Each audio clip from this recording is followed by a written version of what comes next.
From Delaware's most award-winning radio news team, this is WDEL Video News. Here's Chris Carl. Among Delaware's top stories for Friday, January 25th, schools, the Delaware Psychiatric Center, and Medicaid, all targeted for improvements or enhancements. WDEL legislative correspondent Carl Konevsky reports on Governor Minner's budget proposal for the next fiscal year. The governor's asking for $3.41 billion, an increase of almost 4% over last year's budget. Public education makes up the biggest part of the proposal at $1.15 billion, with a significant amount going to full-day kindergarten. I am recommending a $2.6 million to support this very important program in 11 school districts, 9 charter schools, and pilot classes in 2 additional districts. $500,000 will go toward addressing recommendations of the governor's task force on the Delaware Psychiatric Center, with another $1 million in bond bill money for the redesign of a new facility. State Senator Charlie Copeland says the governor's budget proposal reflects mistakes made in the past. The Senate Minority Leader says he and his Republican colleagues called for a state hiring freeze last year, a move he claims would have saved $25 million. When you start adding numbers into the baseline a year ago, when we had an opportunity to hold the line, we could have a little bit more room to do the things that we need to do this year without trying to dance this fine line of whether we can afford to operate the state or not. The plan for fiscal year 2009 includes no new revenue proposals. That means no tax increases and no hikes in fees like last year's boost in tolls, car registrations, and driver's license costs. Without new revenue, funding proposals are minimal, but Minner's not calling for cuts in core services. We work to meet this growing need. These so-called door openers, the items that account for more than 93% of our budget growth in this recommended budget for 2009. The biggest door opener is Medicaid, with $535 million going to the program. That money, matched dollar for dollar from the federal government, puts Medicaid over the $1 billion mark for the first time. Copeland says some core services may get more attention and funding than they need. According to Copeland, the so-called door openers could have been better controlled. When everyone talks about, oh, these are door openers, what they really mean are these are things that we haven't bothered to look at that are really big and are growing fast, and we don't know what to do about it. That's not leadership. That's the state of avoidance. While the operating budget reflects growth of almost 4%, the capital budget or bond bill request is down by $66.2 million. Almost $234 million will go to DelDOT, with Transportation Secretary Carol Ann Wicks saying that's a good start to manage the department's construction schedule. We do have a shortfall of the funds, not getting the complete amount of money that had been originally requested from the governor's proposal. But as I said, it's a great start, but we'll now need to then be looking at the program and the projects and being able to manage and create a fiscally constrained program to match the revenues coming in. An additional $132.7 million in the bond bill will go to school construction projects born out of referenda in 9 school districts throughout the state. Reporting from Legislative Hall in Dover, I'm Carl Konevsky, 1150 AM, WDEL. Meantime, the governor signed legislation that raises the prevailing wage without the need for evaluation for 5 years. The prevailing wage is the minimum per-hour rate paid to laborers for public works contracts.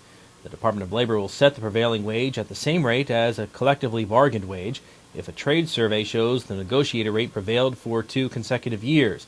In that case, the rate will hold steady for an additional 5 years. Well, police are identifying the Wilmington man shot to death Wednesday night. Frank Fields was found around 10:30 p.m. on the front porch of a home on Spruce Street. Officials say he had a single gunshot wound to his leg and was in cardiac arrest when paramedics arrived. He later died. Investigators have no suspects and no description of the assailant at this point. Coming up, 3 men are arrested for allegedly killing cows. WDEL News continues in a moment.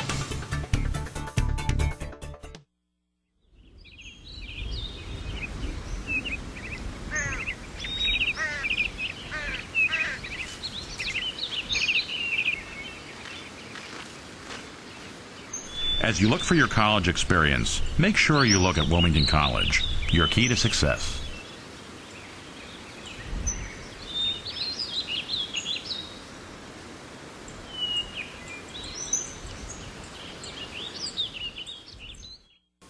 An alleged counterfeit cigarette dealer is out of business. After a 6-month investigation, Delaware authorities apprehended Chung Hang Cheng from the Bronx on charges of selling unstamped cigarettes from China. Cheng had 177 cartons of the fake smokes, more than $4,000 in cash. Police say fake Chinese cigarettes pose a higher threat to human life because they have 5 times the amount of cadmium in them. They also have high levels of arsenic and lead, which can cause cancer. Authorities have arrested 3 men who allegedly shot 3 cows in Lewis to death. Taylor Donahue of Milton and Michael Mybaum of Seaford were arrested Monday. William Mullen of Rehoboth was taken into custody Wednesday. Fish and wildlife officials say a Lewis farmer reported December 5th that 3 of his cows were shot. Officers determined the killings were not hunting related. The suspects are charged with cruelty to animals, criminal trespass, and weapons. Well, the Flyers head into the All-Star break in first place. WDEL Sports and your Delaware AccuWeather forecast for the weekend coming up. When it comes to flooring, great style doesn't have to be expensive, especially when you shop at Carpet One Floor & Home. Our 1,000-store buying power gives you the best prices on hardwood, carpet, tile, laminate, and more, including brands you'll find exclusively at Carpet One Floor & Home, like Liz Claiborne Home, Good Housekeeping with Resista, and Lee's, all with guaranteed installation and no payments for 1 year. See how easy it is to find your perfect style. Shop in store, online, or in-home, only at Carpet One Floor & Home. I'm Peter MacArthur. I'm Melanie Armstrong, and here are Delaware's top stories at the top of the hour. The most complete coverage of the news that matters in Delaware. Every weekday morning, 5:30 till 9 on 1150 AM WDEL. In WDEL Sports, the Flyers go to the All-Star break on a winning note after downing Pittsburgh 4-3 last night. Mike Knuble and Jim Vandermeer each scored a third-period goal to lift the Flyers to their 4th win of the season over the Penguins. R.J. Umberger and Randy Jones also found the net for the Flyers. Women's college basketball senior point guard Kyle DeHaven poured in 20 points as Delaware routed Georgia State 71-57. It was an all-around game for DeHaven. She also had 8 rebounds, 7 steals, and dished out 3 assists. Delaware was red hot the first half, hitting 57% of their shots. The Blue Hens go to 4-14 overall, but even their conference record at 3-3.